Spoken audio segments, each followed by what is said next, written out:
¿En qué momento se debe entender causada la retención en la fuente en el impuesto de renta? Sobre este tema se pronunció Dirección de Impuestos y Aduanas Nacionales. Fórum Actualidad. Para ampliar este tema, hoy nos acompaña el doctor Wilmar Campo. Doctor Campo, en materia de retención en la fuente, ¿qué se entiende por pago o abono en cuenta?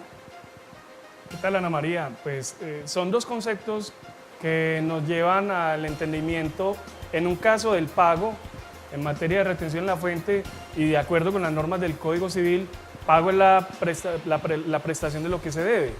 Y entonces, en materia contable, entendemos que los hechos económicos se registran bajo el criterio de la causación, la contabilidad por causación.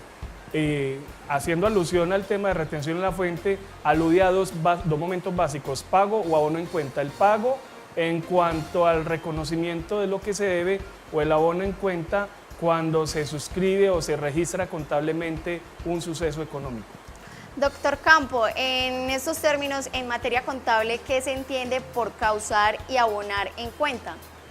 Sí, entonces la causación en lo contable es el reconocimiento o bien del derecho o bien de la obligación.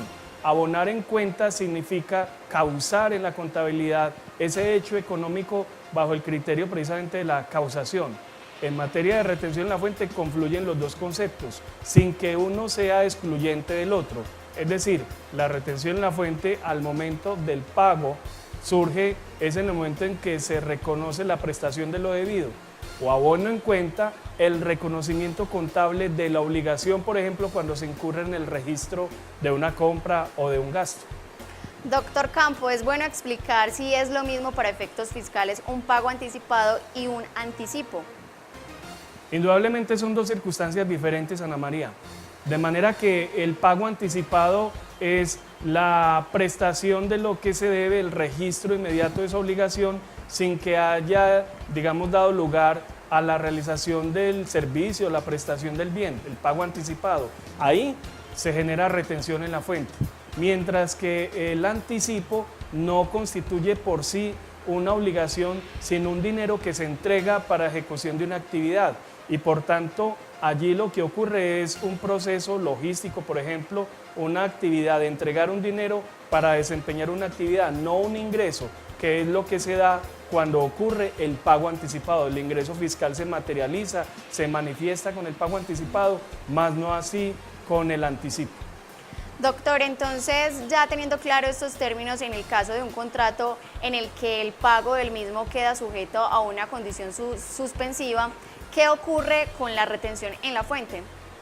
Bien, entonces de acuerdo con el análisis que veníamos haciendo, cuando se paga anticipadamente bajo la ejecución del contrato, estamos hablando de un concepto que da lugar a la aplicación de la retención en la fuente.